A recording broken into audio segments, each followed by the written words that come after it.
চিন্তা করবেন না, এই সময়গুলো কেটে যাবে। যখন এই জুলুম চূড়ান্ত মাত্রায় উঠবে, তখন আল্লাহ রাব্বুল আলামিন মুসলিমদের মধ্যে একজন ইমামকে পাঠাবেন, তার নাম মুহাম্মদ। কি নাম? মুহাম্মদ। তাকে মানুষ বলবে আল মাহদি, এটা তার টাইটেল। মাহদি তার নাম নয়, তার নাম হচ্ছে মুহাম্মদ। তার বাবার নাম হবে আব্দুল্লাহ, তার মায়ের নাম হবে আমিনা, ঠিক নবী সাল্লাল্লাহু আলাইহি ওয়াসাল্লামের মতোই। এবং তিনি মুহাম্মদ সাল্লাল্লাহু আলাইহি ওয়াসাল্লামের বংশধরদের মধ্যেই হবেন। মাহাদি চট্টগ্রাম থেকে বের হবে না, মাহাদি বুয়েট থেকে বের হবে না। বাংলাদেশ থেকেও তো দু চারটা মাহাদি অলরেডি বের হয়ে গেছে, বের হয় নাই? আর মাহাদি আরবি ভাষায় কথা বলবে। কি ভাষায় কথা বলবে? পাঞ্জাবি ভাষায় কথা বলবে না। আমাদের পাঞ্জাব থেকে একটা মাহাদি বের হয়েছিল ইংরেজদের সময়, ব্রিটিশ আমলে। সে বলেছে আমি মাহাদি, আমি ঈসা, নাউজুবিল্লাহ। পরে দাবি করেছে সেই নবী। আর বাংলার মাটিতে এদের দাওয়াত এখন খুব জোরে জোরে চলছে। নাম দিয়েছে আহমেদিয়া মুসলিম জামাত, নাম শুনেছেন নাকি? তাদের এই নেতা দাবি করেছিল সে মাহাদি, সেই ঈসা, নাউজুবিল্লাহ। তো মাহাদি আরবি ভাষায় কথা বলবে ভাই।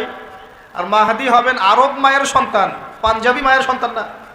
পাঞ্জাবি ভাষায় কথা বলবে না, বাংলা ভাষায় কথা বলবে না। তিনি মদিনা থেকে আসবেন। কোথেকে? তিনি দায়িত্ব নিতে চাইবেন না, বরং পালিয়ে আসবেন মক্কায়। মানুষ তাকে জোর করে দায়িত্ব দিবে। আপনারা যারা হজ করেছেন, কাবা ঘরের এই যে তাওয়াফ তো করেছেন, মাশাআল্লাহ, তাওয়াফ এবং এই যে আপনার মাকামে ইব্রাহিম, এর মাঝখানে ইমাম মাহাদিকে তারা পেয়ে যাবে এবং সেখানে তার হাতে বায়াত নেওয়া হবে এবং তিনি মুসলিমদেরকে ঐক্যবদ্ধ করে এই জুলুমের এগেনস্টে যুদ্ধ করবেন ইনশাআল্লাহ। বিশ্ব এখন অনেক কিছু দেখা বাকি আছে, হতাশ হবেন না। বিশ্বে এখন অনেক কিছু ঘটা বাকি আছে। মহামারী হয়েছে, জালজালা হবে, হ্যাঁ, আল্লাহ পাকের আযাব গজবগুলো আসবে, নৈতিকতার অবক্ষয় হবে, জুলুম বাড়বে, ঘরে ঘরে ফিতনা ছড়িয়ে পড়বে। এর মধ্যেও আসহাবুল কাহাফের মতো কিছু মানুষ ঈমানও ধরে রাখবে ইনশাআল্লাহ। আল্লাহ পাক যাদেরকে দিয়ে কাজ নিবেন, আল্লাহ পাক তাদেরকে তৈরি করবেন। নতুন প্রজন্ম আল্লাহ পাক নিয়ে আসবেন। কোরআনকে কেউ মিটিয়ে ফেলতে পারবে না, সুন্নতকে কেউ মিটিয়ে ফেলতে পারবে না। এটা পৃথিবীতে থাকবেই ইনশাআল্লাহ তাআলা। প্রত্যেক দেশে দেশে, জেলায়, থানায়, প্রত্যেকটা জায়গায় আল্লাহ ভীরু কিছু মানুষ থাকবে ইনশাআল্লাহ তাআলা। আল্লাহ পাক তাদের অন্তরের মধ্যে গায়েবী একটা মিল বন্ধন দিয়ে দিবে ইনশাআল্লাহ তাআলা। এভাবে চলতে থাকবে সময়। যখন ইমামুল মাহদি আসবেন, তখন বিশ্বে যুদ্ধ বিগ্রহ চলতে থাকবে, অনেক ব্যাপক যুদ্ধ চলতে থাকবে। তখন ইমামুল মাহদি মুসলিমদেরকে নিয়ে এই যে জালেম শক্তির বিরুদ্ধে যুদ্ধ করে ওই জায়গা স্বাধীন করবে ইনশাআল্লাহ তাআলা। কিন্তু তারপরেও দাজ্জালকে হত্যা করা যাবে না।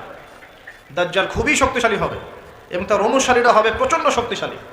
তখন আল্লাহ রাব্বুল আলামিন এই মিথ্যা মাসিহকে মেরে ফেলার জন্যে আল্লাহ পাক আসমান থেকে সত্য মাসিহ ঈসা আলাইহিস সালামকে আবার পাঠাবেন। বলেন সুবহানাল্লাহ। আল্লাহ রাব্বুল আলামিন সূরা মাঈদার মধ্যে বলেছেন, ওয়ামা কাতালুহু ওয়ামা সালাবুহু, তারা তাকে হত্যাও করে নাই, ক্রুশবিদ্ধও করে নাই। বাল রাফাআহু আল্লাহু ইলাইহি, বরং আল্লাহ পাক তাকে তার দিকে উঠিয়ে নিয়েছেন। সুবহানাল্লাহ। তিনি কোথায় আসবেন? তিনি সিরিয়াতে নামবেন। কোথায়? সিরিয়ায়। এই যে টার্কি এবং সিরিয়ার জায়গায় যেখানে ভূমিকম্প হলো, সবাই তুরস্ক নিয়ে অনেক বেশি ব্যস্ত, কিন্তু সিরিয়াতে কিন্তু অনেক ক্ষতি হয়েছে, এদিকে মানুষ দেখছে না। আর সিরিয়ার মানুষদের কি যে দুর্ভোগ, কি যে দুর্দশা, এটা দেখার জন্য শুধু আল্লাহই আছেন, আমরা কেউই নাই। এটা দেখার জন্য শুধু আল্লাহ আছেন, আর কেউ নাই পাশে। এই 12-14 বছরের যুদ্ধ বিগ্রহে যা হয়েছে সিরিয়ার অবস্থা, ওইটাকে খেলার মাঠ পেয়েছে পশ্চিমারা। এই মাঠের মধ্যে তুরস্কও ঢুকে গিয়েছিল। এটাও একটা শাস্তি হতে পারে। ন্যাটোর সাথে ঢুকে সেও এখানে হামলা চালিয়েছে, এটাও হতে পারে, আল্লাহ ভালো জানেন। সিরিয়ার মাজলুম শিশুদেরকে আকাশের নিচে রাত কাটাতে হয়, 3 দিনে একবার খাবার পায় তারা। একই অবস্থা ইয়েমেনেও আছে। ইয়েমেনে যে বলা হয় যে 5 থেকে 6 লক্ষ মানুষ মারা গেছে বিগত গৃহযুদ্ধে 2010 সাল থেকে। আর সেখানে যতজন মানুষ মারা গেছে তার মধ্যে 60% হচ্ছে বাচ্চা। তো এই বাচ্চাদের কি দোষ ছিল? তারা কি জানতো শিয়া কাকে বলে, সুন্নি কাকে বলে? তারা কি জানে দুনিয়া কি, আখেরাত কি? তারা কি জানে কোনটা হক কোনটা বাতিল? তারা তো জানে যে মায়ের বুকের দুধ খেতে হয়, দুধের বাচ্চাগুলো দুধ পায় না, মায়েরা দুধ দিতে পারে না, খাবার নাই, দুর্ভিক্ষ। এই সংকটের জন্য কে দায়ী? আল্লাহ না মানুষ? কে দায়ী? যাহারাল ফাসাদু ফিল বাররি ওয়াল বাহরি বিমা কাসাবাত আইদিন নাস। আল্লাহ পাক বলছেন জলে স্থলে যে বিপর্যয়গুলো ছড়িয়ে পড়েছে এগুলো মানুষের হাতের কামাই। কার হাতের কামাই? মানুষের হাতের কামাই। একই অবস্থা ইরাকেও ছিল, মনে আছে? সাদ্দাম হোসেনের কাছে পারমাণবিক অস্ত্র আছে বলে কত নাকি করা হলো, করে লক্ষ লক্ষ মানুষকে মেরে ফেলা হলো। পরে বললো আমরা সরি, আসলে সেখানে কোনো অস্ত্র ছিল না। We are sorry for that. তারা বলে দিল আমরা এর জন্য সরি, ব্যাস লক্ষ লক্ষ মানুষের রক্ত ঋণ শোধ হয়ে গেল। আবু গারিব নামে একটা কারাগার ছিল, এখনো আছে। ওই কারাগারের মধ্যে মুসলিমদেরকে ঢুকিয়ে যে নির্মম নির্যাতন করা হতো আপনারা জানেন না। পাকিস্তানের একজন ডক্টর মহিলা, ওই যে উনি নিউরো মেডিসিন ডক্টর আফিয়া, উনাকে মনে হয় 10 থেকে 12 বছর ধরে ওখানে নির্যাতন করা হয়েছে। আপনার বোনকে যদি একবার কেউ খারাপ নজরে তাকায় আপনার কেমন মনে হয়? আপনার মায়ের দিকে যদি কেউ একবার খারাপ নজরে তাকায়, একটা খারাপ মন্তব্য করে, আপনার কি মনে হয়? আপনার স্ত্রীকে যদি কেউ একটু গায়ে টাচ করে চলে যায়, শ্লীলতাহানি করে, টিস করে, আপনার কি মনে হবে?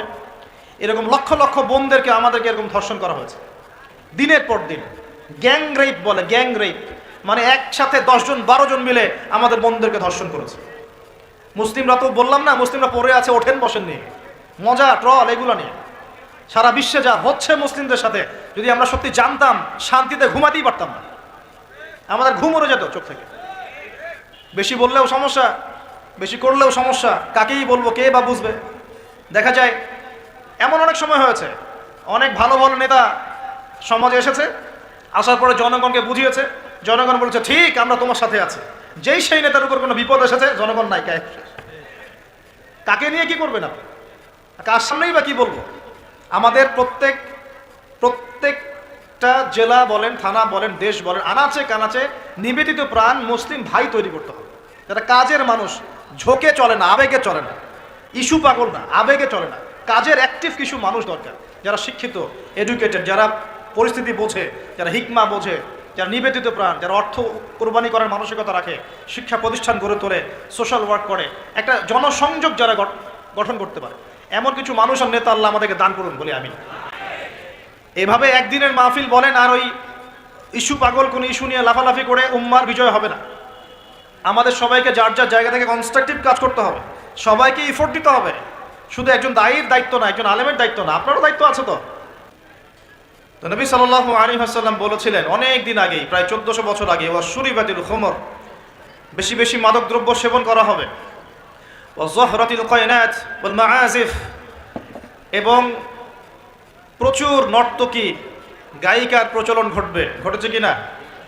ওয়াল মাআজিফ, এবং বাদ্যযন্ত্রের প্রচলন বেড়ে যাবে, বেড়েছে কিনা? নবীজি অন্য হাদিসে বলেছেন লা ইয়াশরাবান্নান নাস মিন হাযিহিল উম্মাল খামর ইউসাম্মুনাহা বিগাইরি ইসমিহা, এই উম্মতের এক অংশের মানুষ মাদকদ্রব্য সেবন করবে, কিন্তু তার নাম রাখবে ভিন্ন, মাদককে মাদক বলবে না, ভিন্ন নামে সম্বোধন করবে। নবীজি বলছেন ইউজাফু আলা রুউসিহিমুল মাআজিফ, মানুষের মাথার উপরে, মাথার কাছে বাদ্যযন্ত্র বাজতে থাকবে। এর ব্যাখ্যা আমরা বুঝতে পারতাম না, এখন বুঝতে পারি। মানুষের মাথার কাছে, কানের ভিতরে কেমন করে বাদ্যযন্ত্র বাজতে পারে, কিভাবে বাজতে পারে? এয়ারফোন, ব্লুটুথ, সবার কানে কানে, সবাই গান শুনছে, নাউজুবিল্লাহ। বাদ্যযন্ত্র কানের ভিতরে না? নবীজি 1400 বছর আগে বলে গেছেন ইউজাফু আলা রুউসিহিম বিল মাআজিফ, মাথার উপরে, এখানে কানের কাছে, মাথার উপরে বাদ্যযন্ত্র বাজতে থাকবে। নবীজি বলছেন ওয়াযহরাতিল কায়নাত, এই যে গায়িকা নর্তকীদের সংখ্যা বাড়তে থাকবে। ওয়াল মাআজিফ, বাদ্যযন্ত্র বাড়তে থাকবে। ওয়াল মুগান্নিয়াত, এবং গান গায় যে মহিলা, এদের সংখ্যা বাড়তে থাকবে। বাড়ছে কি না? বাড়ছে। নবীজি আরো বলেছেন ওয়ালাআনা আখিরি হাযিহিল উম্মাহ উলাহা, এই উম্মতের শেষের দিকের মানুষেরা প্রথম দিকের মানুষদেরকে গালিগালাজ করবে। করছে কি না? শেষের দিকের মানুষেরা প্রথম দিকের মানুষদেরকে গালিগালাজ করবে, বলবে ইসলাম তো ওই যুগে চলতো, এই যুগে চলে না। ইসলাম তো ওই যে সেকেলে ধর্ম, মধ্যযুগীয়, বর্বর, এই কথাগুলো শোনেন কি না? উম্মতের শেষের দিকের লোকেরা প্রথম দিকের মানুষদেরকে গালিগালাজ করবে। নবীজি আরো বলছেন যে ওয়াসাদা কাবিলুহু ফাসিকুহুম, একটা কওমের সর্দার হবে ওই কওমের সবচেয়ে ফাসিক ব্যক্তি, নাউজুবিল্লাহ। এমনটা হয় কি না? একটা কওমকে নেতৃত্ব দিবে সেই কওমের সবচেয়ে ফাসিক ব্যক্তি। ফাসিক কে? কে ফাসিক? আল্লাহ পাক ইবলিস সম্পর্কে বলছেন যে ইবলিস আদমকে সিজদা করলো না, সূরা কাহাফের মধ্যে। ওয়াইজ কুলনা লিল মালাইকাতি ইসজুদু লিআদম ফাসাজাদু ইল্লা ইবলিস, আমি যখন ফেরেশতাদেরকে বললাম যে আদমকে সিজদা করো, সবাই সিজদা করলো, ইবলিস করলো না। ফাফাসাকা আন আমরি রাব্বি, সে তার রবের আদেশের সাথে ফাসিকি করলো, মানে রবের আদেশ মেনে না চলাটাই ফাসিকি। আর নবীজি বলছেন ওয়াসাদা কাবিলুহুম ফাসিকুহুম, একটা কওমের নেতৃত্ব দিবে ফাসিক ব্যক্তি, যে আল্লাহ পাকের হুকুম আহকামের পরোয়া করবে না। ওয়া কানা যাঈমুল কওমি আরযালাহুম, সমাজের সবচেয়ে নিকৃষ্ট মানুষকে কর্তৃত্বের আসন দেওয়া হবে। এগুলো হচ্ছে কিনা সমাজের মধ্যে? আরো বলছেন ওয়াজাহরাতিল আসওয়াতু ফিল মাসাজিদ, মসজিদগুলোর মধ্যে শোরগোল হট্টগোল বেড়ে যাবে। যাচ্ছে কিনা? যখন এমন হবে নবীজি বলছেন ইয়াখসিফুল্লাহু বিহিমুল আরদ, আল্লাহ রাব্বুল আলামিন ওই সম্প্রদায়কে এই ভূমি সহ নিচে ধসিয়ে দিবেন, বলি নাউযুবিল্লাহ। এখন ভূমিধস ভূমিকম্প আসছে কিনা? আরো বলছেন নবী সাল্লাল্লাহু আলাইহি ওয়াসাল্লাম ওয়ায়াজআলুল্লাহু মিনহুমুল কিরাদাতা ওয়াল খানাজির, আল্লাহ রাব্বুল আলামিন তাদের মধ্যে কিছু মানুষকে শুয়োর এবং বানর বানিয়ে দিবেন, বলি নাউযুবিল্লাহ। আর মানুষ কিন্তু বাহ্যিকভাবে বানর হয় না, দেখা যায় ভিতর থেকে বানর হয়ে গেছে, ভিতর থেকেই বানর হয়ে গেছে। ভিতর থেকে বানর মানে কি? বানর হচ্ছে এমন প্রাণী যে পাবলিকলি জেনা করে, পাবলিকলি জেনা করে। বানরের স্বভাবটা আপনাকে বলছি, বানরের স্বভাব কি? প্রাইভেট লাইফ আর পাবলিক লাইফের পার্থক্য বানর বোঝে না। কোন কাজগুলো প্রাইভেট লাইফে করতে হয় আর কোন কাজগুলো পাবলিকলি করতে হয়, এই কমন সেন্সটা বানরের নাই। আমার কথা কি বুঝতে পারছেন? প্রাইভেট লাইফ মানে যে কাজগুলো আমরা ব্যক্তিগত জীবনে করি, গোপন কাজ। আর পাবলিক মানে যে পাবলিকলি আমরা সবাই বসে আছি এখন, পাবলিক লাইফ। তো প্রাইভেট লাইফ আর পাবলিক লাইফের পার্থক্যটা বানর বোঝে না। আর আল্লাহ পাক কি শাস্তি দিবেন? বানর বানিয়ে দিবেন। সত্যি সত্যি কি মানুষ এখনো বানর হয়েছে? কাউকে দেখেছেন যে মানুষ থেকে বানর হয়ে গেছে? এমন কি হয়েছে এখনো? শুধু সূরা বাকারা একটা দলিল আছে, শনিবারের সীমা লঙ্ঘন করার জন্য আল্লাহ পাক বনু ইসরাইলদের একটা দলকে মানুষ থেকে বানর বানিয়ে দিয়েছিলেন। এই একটা দলিল কোরআনে পাওয়া যায়। এই উম্মতের মধ্যে কখনো শুনেছেন উম্মতে মুহাম্মাদির কোনো ব্যক্তি মানুষ থেকে বানর হয়ে গেছে? এটা হতে পারে মানুষ ভিতর থেকে বানর হয়ে যাবে, অর্থাৎ পাবলিক লাইফ আর প্রাইভেট লাইফের পার্থক্য বুঝতে পারবে না। এমনটা হচ্ছে কিনা? মানুষ এখন পাবলিক লাইফ আর প্রাইভেট লাইফটা একাকার করে ফেলছে না? বিয়ে করেছে, স্ত্রীকে দেখবে সে, ভালোবাসবে সে, স্ত্রী সাজবে তার জন্যে, এগুলো সব প্রাইভেট ব্যাপার। এগুলোকে মানুষ পাবলিক করে ঘুরে বেড়াচ্ছে না? বুঝতে পারছেন না মনে হয়? বাসায় শুয়ে আছেন, স্ত্রীর সাথে গল্প করছেন, প্রাইভেট বিষয়। এটাকে ফেসবুকে ছবি তুলে যারা দিল, সে প্রাইভেট লাইফটাকে পাবলিক করে দিল না? মানুষ প্রাইভেট লাইফ আর পাবলিক লাইফের পার্থক্য বুঝতে পারছে না এখন। নবীজি আরো বলছেন ওয়ায়াজআলুল্লাহু মিনহুমুল কিরাদাতা ওয়াল খানাজির, এবং আল্লাহ পাক তাদের মধ্যে কিছু শুয়োরও বানিয়ে দিবেন। কি বানিয়ে দিবেন? শুয়োর কেমন? ওর সামনে ভালো কিছু দিবেন, ভালো কিছু, ফ্রেশ খাবার দেন, ভালো কিছু দেন, টাটকা খাবে না। বাসি পচা নোংরা আবর্জনা তার সামনে দিবেন, খুব মজা করে করে খাবে। এখান থেকে কি বুঝলাম? এক শ্রেণীর মানুষ বের হবে এই উম্মতে, যারা হালাল জিনিস ওদের কাছে ভালো লাগবে না, হারাম ভালো লাগবে। বুঝতে পারছেন না মনে হয়? হালাল খাবার দেন, ভাল লাগে না। হারাম মাদক খেতে হয়, গাঁজা খেতে হয়, ইয়াবা খেতে হয়, ফেন্সিডিল খেতে হয়, না হলে ঘুমিয়ে আসে না। গরুকে চড়াবেন তামাকের মাঠ, তামাক যেখানে চাষ হয়। আমরা ওই যে বান্দরবন ওই এলাকার দিকে প্রোগ্রাম করতে গিয়ে দেখেছিলাম, মানে বিঘার পর বিঘা জমিতে খালি তামাক চাষ হচ্ছে, তামাক। তো ওই জমিগুলোর মধ্যে গরু ছাগল চড়ে না, কারণ গরু ছাগলও জানে যে এগুলো খাওয়ার জিনিস না। বুঝতে পারছেন কথা? কিন্তু মানুষ গোগ্রাসে খাচ্ছে, ডলছে, খাচ্ছে, টানছে। শুয়োর কেমন প্রাণী? যার সামনে ভালো কিছু দিলে সে খাবে না, খারাপটা দিলে আপনি খাবেন। হালাল ভালো লাগছে না, হারাম ভালো লাগছে। আল্লাহ পর্দাকে হালাল করেছেন, পর্দা ভালো লাগে না, বেপর্দামি ভালো লাগে। আল্লাহ পাক, আল্লাহ রাব্বুল আলামিন ইসলাম নাজিল করেছেন, কোরআন সুন্নাহ ভালো লাগে না, মানব রচিত ধর্ম ভালো লাগে, মানব রচিত বিধান ভালো লাগে। আল্লাহ রাব্বুল আলামিন হালাল খাবার দিয়েছেন, ভালো লাগছে না, খাবারটাকে ম্যানুফ্যাকচার করে ভেজাল দিয়ে খাওয়াতে হবে। আল্লাহ পাক দিয়েছেন পবিত্র সম্পর্ক, পবিত্র সম্পর্ক ভালো লাগে না, অপবিত্র জেনা ভালো লাগে। আল্লাহ পাক দিয়েছেন পবিত্র বৈবাহিক সম্পর্ক, ভালো লাগে না, পরকীয়া ভালো লাগে, জেনা ভালো লাগে, পতিতাবৃত্তি করতে ভালো লাগে। এটা শুয়োরের স্বভাব। কার স্বভাব? এটাই হতে পারে সেই ব্যাখ্যা আল্লাহ পাক বলছেন, তার নবীর মাধ্যমে জানাচ্ছেন। আল্লাহ পাক এই উম্মতের কিছু মানুষকে বানর বানিয়ে দিবেন, আবার শুয়োর বানিয়ে দিবেন।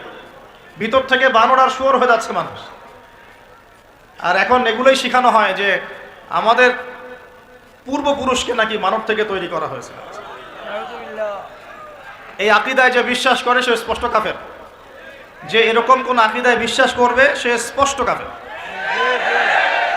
এবং তাকে কেউ কাফের মনে না করলেও সে কাফের। এখানে বড় বড় অনেক ওলামায়ে কেরাম আছেন, আমি আসলে তাদের সামনে কথা বলতে লজ্জা বোধ করছি। আপনারা তাদের কাছ থেকে ফতোয়া জিজ্ঞাসা করেন। কেউ যদি বিশ্বাস করে যে আল্লাহ পাক মানুষকে নিজ হাতে আদম আলাইহিস সালামকে সৃষ্টি করেন নাই, বরং মানুষ বানর থেকে আস্তে আস্তে আস্তে আস্তে মানুষ হয়েছে, এই কথা যদি কেউ বিশ্বাস করে তাহলে সে ঈমান থাকবে না কুফরি হবে? ঈমান থাকবে? কোশ্চিন কালেও না। একজনকে চার্জ করা হচ্ছে। অবশ্যই এখানে একটা বিষয় আছে, এটা হয়তো সবাই ধরতে পারছে না। এখানে কিন্তু ইস্যু কয়েকটা আছে। একটা হচ্ছে বিবর্তনবাদ, একটা হচ্ছে ইতিহাস বিকৃতি, একটা হচ্ছে সমকামিতা শিক্ষা প্রদান করা, একটা হচ্ছে ইসলামিক যে মুভমেন্ট সেটাকে সবার সামনে নেগেটিভলি উপস্থাপন করা। এরকম কিছু ইস্যু কিন্তু উঠেছে। আমরা কিন্তু ব্যস্ত হয়ে আছি এই বানর আর মানুষ নিয়ে, তাই না? এখানে বানর আর মানুষটা মূল জিনিস না। এই পুরো জিনিসটার মূল বিষয়টা হচ্ছে এমন কিছু প্রবর্তন করার চেষ্টা করা হচ্ছে যেগুলোর উপরে যদি আমাদের প্রজন্ম 10, 20, 30 বছর পড়াশোনা করে তাহলে 20 বছর পর একটা প্রজন্ম আসবে যারা আল্লাহকেই চিনবে না। নাউজুবিল্লাহ। এইটা উদ্দেশ্য ছিল, এটা উদ্দেশ্য। আরেকটা বড় উদ্দেশ্য হচ্ছে ইতিহাসকে বিকৃত করা। খেয়াল করে দেখবেন ফরায়েজি আন্দোলন, হাজী মোহাম্মদ শরীয়তুল্লাহ, তিতুমির, এই যে ইংরেজ বিরোধী বিপ্লবে যারা সর্বোচ্চ নেতৃত্ব দিয়েছিলেন আলহামদুলিল্লাহ, তাদের নামগুলো আস্তে আস্তে আস্তে আস্তে কিন্তু মুছে ফেলার চেষ্টা করা হচ্ছে। এবং এই জায়গায় কিন্তু এমন কিছু শাসনকে হাইলাইট করা হচ্ছে, যেমন সেন শাসন, খেয়াল করেন নাই? তাদেরকে হাইলাইট করার চেষ্টা করা হচ্ছে, এটা খুব ভালো ছিল। একটা জায়গায় দেখলাম লিখেছে ওইটা নাকি গণতান্ত্রিক ছিল। তা আমরা প্রশ্ন করতে চাই, ওই সময় গণতন্ত্র ছিল? সেন আর পাল বংশের সময় গণতন্ত্র বলে কিছু ছিল?